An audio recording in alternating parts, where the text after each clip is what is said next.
Joining us now, the man who will be chairing that vital first congressional hearing on the origins of the pandemic, Ohio Congressman Brad Wenstrup. Congressman, great to see you. Very much looking forward to your first hearing. I hear that you've already unearthed some very interesting information that has brought to light some of the concerns I was highlighting there. Yeah, first let me say you did a very good summary there of the last few years in many, many ways. Yeah, we put out a memorandum today coming from the committee on information that we have gathered since some from 2021, some from last month, some from the FOIA findings, and some from open source. You mentioned some of this, but let me add some things to it if you don't mind.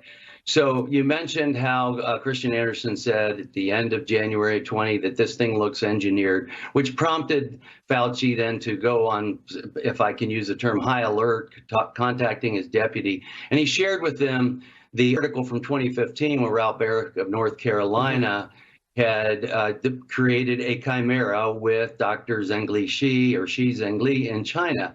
And 3 days later, a few days later, the group gets together of scientists and they said, we're going to put together a message that we put out, and they're calling it proximal origins.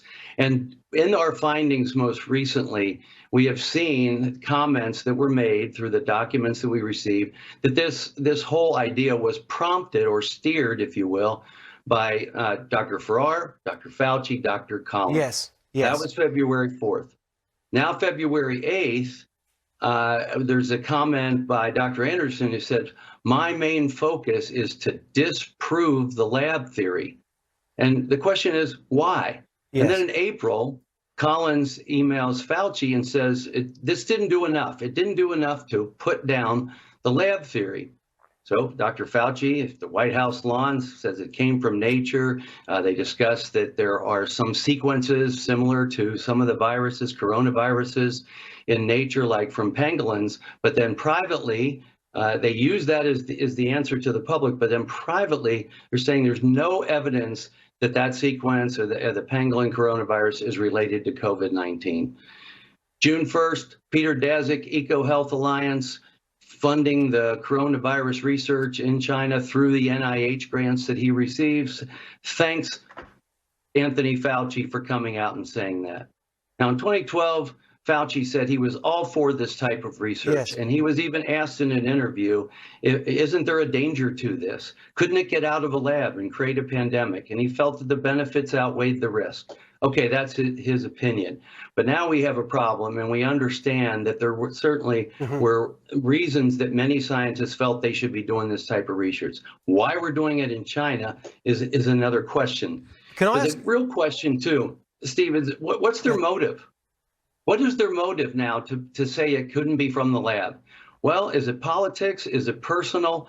And I got to think, if you've been involved with the creation of viruses that potentially can cause a pandemic that could kill hundreds of thousands of people around the world, it would probably be in your best interest to come out and say, this came from nature, our hands are clean. Now, that's just me saying that, but that's what we want to get into with this subcommittee. These are the types of things we need answers to. What is your motive and what were the reasons for your decisions? And that goes for the public health response across the United States of America. Well, I think what you're doing is incredibly important. And again, just to be clear to everyone, not because anyone's out to get Fauci, but because we want to stop this happening again and certainly stop anything originating here in America from causing such devastation. Congressman, great to see you this evening. We'll stay in touch with you as your investigation proceeds. Thank you so much. Thank you, Steve.